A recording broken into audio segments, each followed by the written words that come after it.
స్వప్నశాస్త్రరీత్యా మేష లగ్నము వారికి, మేష లగ్నం తెలియకపోతే రాశి చూసుకోండి. మేషము వారికి ఎటువంటి స్వప్నం వస్తే మీకు మంచి జరగబోతుంది అనేటువంటి విషయాలు మనం ఇప్పుడు తెలుసుకుందాం. అయితే యాదేవి సర్వభూతేషు స్వప్న రూపేణ సంస్థిత అంటే అమ్మవారు స్వప్న రూపంలో మనకి ఒక మంచి చెప్పడం లేకపోతే జాగ్రత్త చెప్పడం జరుగుతుంది. అయితే ఈ యొక్క అంశాలు చెప్తుంది నేనైనప్పటికీ చెప్పిస్తుంది సాక్షాత్ లలిత అమ్మవారిగా భావిస్తూ ఆ లలితాంబిక అమ్మవారి యొక్క అనుగ్రహం మీకు పరిపూర్ణంగా కలగాలని మనస్ఫూర్తిగా కోరుకుంటూ ఇక్కడ మేష రాశి వారికి లేదా మేష లగ్నం ముందుగా తీసుకొని మీకు గనక స్వప్నంలో సూర్య భగవానుడు గవర్నమెంట్ రిలేటెడ్ సంబంధించినటువంటి విషయాలు లేకపోతే ఒక అధికారులు అంటే ఏదైనా అడ్మినిస్ట్రేషన్ చేసే సంబంధించినటువంటివి సూర్య భగవానుడు రావడం కానీ మీ ఉపాసన మంత్రం ఏదైనా మీ కళలో మీకు రావడం కానీ ఇలాంటివి జరిగాయి అంటే మీ కష్టాలు తీరబోతున్నాయి అని అర్థము. మరి కొంతమందికి గురువులు అదేవిధంగా దత్తాత్రేయ సంబంధించిన విషయాలు, దక్షిణామూర్తి సంబంధించిన ఇది పసుపు రంగు, ఆరెంజ్ కలర్ ఇట్లాంటివి వస్తూ ఉంటాయి. అలాంటిది కూడా మంచిదే. అయితే ఈ సూర్య భగవానుడు ఇప్పుడు మేషం వాళ్ళకైనా మనం చెప్పుకున్నాం. అలా కాకుండా జనరల్ గా సూర్య భగవానుడు వస్తే ఏమిటి ఎవరికైనా స్వప్నంలోకి అది ఎలా వచ్చాడు అనేది తీసుకోవాలి. ఇప్పుడు సూర్య భగవానుడు వచ్చాడన్నా కూడా ఎలాగా అంటే ఇప్పుడు జనరల్ గా సూర్య భగవానుడు మంచి వెలుగుతో వస్తున్నాడంటే మీకు పేరు రాబోతుంది, ప్రమోషన్ రాబోతుంది, సంతానం విషయంలో ఆటంకాలు తొలగబోతున్నాయి, పొలిటికల్ గా బాగా ఎదగబోతున్నారు, మీ ఆరోగ్యం బాగుండబోతుందని దాని యొక్క అర్థం. అలా కాకుండా సూర్య భగవానుడు కనుక మేఘాల చాటుకు వెళ్తున్నట్టుగా, అదేవిధంగా సూర్యుడు అస్సలు కనబడలేదని మొత్తం ముసురు పట్టేసింది అనేటువంటిది ఏదైనా మీకు స్వప్నంలో వచ్చినా మీరప్పుడు దాని అర్థం ఏం చేసుకోవాలంటే ఓహో రావాల్సిన ప్రమోషన్ ఏదో ఆగబోతుంది, సంతానం విషయం లేదో జాగ్రత్తగా చూసుకోవాలి, సంతానం విషయంలో ఏదైనా రాంగ్ డెసిషన్స్ తీసుకుంటున్నామా, లేకపోతే కొంతమంది రాజకీయాల్లో ఎంటర్ అయ్యే ముందు ఇలాంటి కాలం వచ్చింది అంటాడు మేఘాలు చాటు వెళ్తున్నట్టుగా, అప్పుడు రాజకీయాల్లో వెళ్ళడం అసలు మంచిది కాదు మనం అర్థం చేసుకోగలిగాలి. ఈ రకంగా స్వప్నం అనేటువంటిది మనకి అమ్మవారు ముందుగా చేసే ఇండికేషన్. అయితే ఈ స్వప్నానికి కొన్ని రూల్స్ అండ్ రెగ్యులేషన్స్ ఉన్నాయి. ఏమిటా రూల్స్? శాస్త్రంలో చెప్పినటువంటివి ఏంటి? మనం చూడండి, ఎవరైనా ఒక సైంటిస్టులని చక్కగా చదువుకున్న వాళ్ళని అడిగితే ఏం చెప్తారంటే మీరు చూసినటువంటి పొద్దున ఏదైతే చూస్తారో, ఏదైతే మీరు మాట్లాడతారో అదే మన మైండ్ తీసుకొని స్వప్న రూపంలో అందిస్తుంది అంటారు.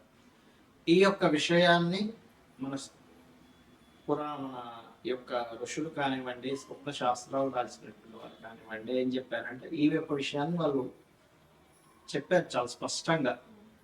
మీరు ఏదైనా చూసినా, మాట్లాడినా, లేకపోతే దాని గురించి అనుభవించినా, దాని గురించి అనుమానం పడ్డా ఆ యొక్క పరిసరాల్లోనే పొద్దునంతా తెలియదు. ఉదాహరణ గోశాలలో తెలియదు, గోవు వచ్చింది అప్పుడు మీరు తీసుకోవడం లేదు.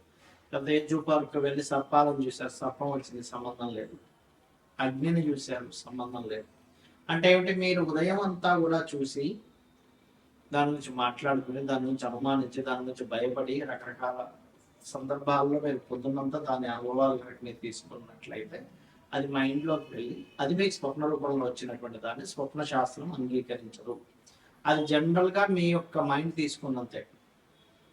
అలాగే స్వప్న శాస్త్రంలో చాలా స్పష్టంగా మీరు అర్థం చేసుకోవాల్సింది ఏంటంటే మీ స్వప్నం ఎలా వచ్చింది, అందులో మీరు భయాందోళనకు గురయ్యారా, లేకపోతే మీరు ఆ స్వప్నం వచ్చినప్పుడు ఒక రిలీఫ్ అయినట్టుగా ఫీల్ అయ్యారా? అంటే పైనుంచి కింద పడిపోతున్నారు, ఇట్స్ బ్యాడ్, కొండ మీద నుంచి, లేదా కొండ ఎక్కుతున్నారు, చాలా మంచిది. చాలా మందికి సర్పం స్వప్నంలోకి వస్తే అమ్మ అంటారు, కానీ సర్పం కాటేసినట్టు వస్తే మంచిదే, కానీ సర్పం చుట్టినట్టుగా రాకూడదు. ఈ రకంగా కండిషన్ అంటే ఒక పూర్తిగా ఒక పెద్ద ఊరు మొత్తం తగలబోతుంటే వచ్చింది అనుకోండి, మీకు అది మంచిది కాదు. అలా కాకుండా ఒకటి కాగడా ఇచ్చారు చాలా మంచిది. ఆ రకంగా స్వప్నం యొక్క స్థితి ఏమిటో తెలుసుకోవాలి. అలాగే స్వప్నం ఏ సమయంలో వస్తే ఎంతకాలం మీకు ఫలితం ఉంటుంది, అది మంచిదైనా చెడైనా చెప్పారు శాస్త్రంలో.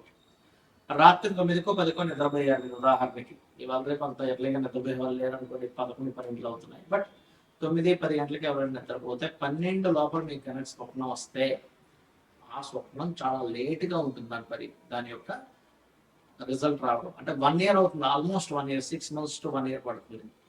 అలా కాకుండా మీరు అర్ధరాత్రి 12 నుంచి 3 గంటల లోపల వచ్చింది అనుకోండి, ఈజీగా ఒక 3 నుంచి 6 నెలలు పడుతుంది.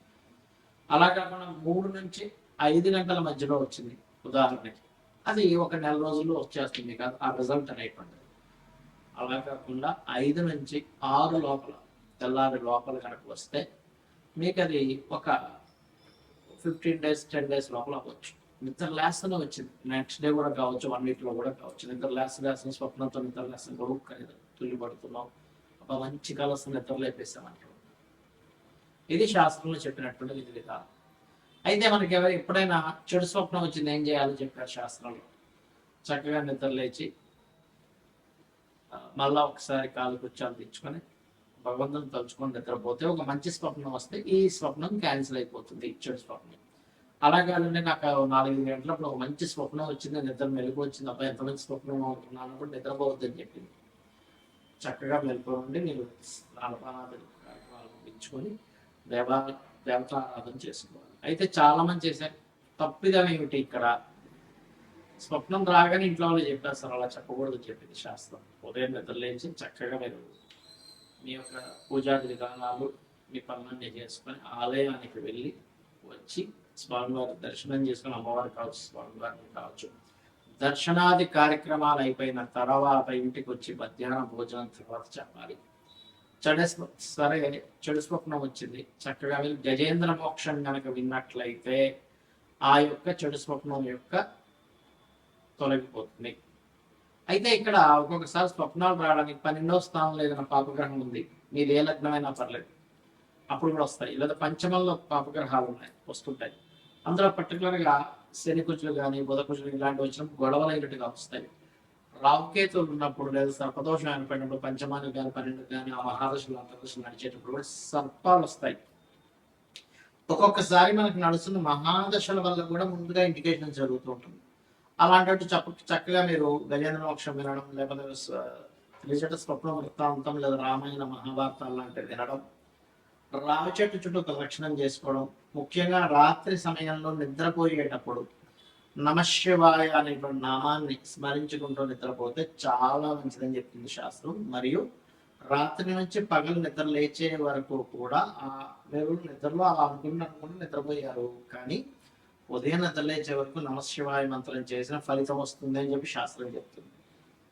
కావున ఈ యొక్క స్వప్న సంబంధించినటువంటి విషయాల్లో, స్వప్నాలకు సంబంధించినటువంటి విషయాల్లో ఎప్పుడైనా మీకు ఇబ్బందికరమైన స్వప్నం వస్తే భయపడకుండా నేను చెప్పినటువంటి గజేంద్ర మోక్షం ఎట్లా ఒకసారి తలుచుకున్నా పర్లేదు మీ మొత్తం, ఎందుకంటే 1 hourలో ఉంటుంది, మీరు యూట్యూబ్లో పడితే. అలా కాదండి మేము తలుచుకోవాలనుకుంటే చక్కగా నిద్ర లేచి ధ్యానంలో కూర్చొని ఒక గజ సమూహం త్రికూట పర్వతం అనేటువంటి పర్వతం ఈ ప్లేన్లో జరగదు, త్రికూట పర్వతంలో జరిగింది, వెళ్తా ఉంది కొన్ని వేల లక్షల కొన్ని పొలబార్యలతో నీళ్ళలోకి వెళ్ళారు, జలక్రియ దాహం వేసిందని. నీళ్లు త్రాగడం మాత్రమే కాకుండా అక్కడికి వెళ్ళి కాసేపు జలకాలాడి అక్కడ కొంచెం గందరగోళాన్ని సృష్టించారు. లోపల ఉన్నటువంటి మొసలి కదిలి వచ్చి ఆ గజరాజు యొక్క కాలుని పట్టుకుంది. కొంచెం సేపు వాళ్ళిద్దరి మధ్య పోరాటం జరిగింది. దాని తర్వాత ఇక నేను అలసిపోయి శ్రీమన్నారాయణని ఎవరైతే మూలమో వాళ్ళని ప్రార్థించడం జరిగింది. అప్పుడు ఆ విష్ణు కదిలి వచ్చాడు వైకుంఠం నుంచి, వచ్చి చక్రాన్ని వదిలి ఆ యొక్క మొసలి శిరస్సుని ఖండించాడు, ఆ యొక్క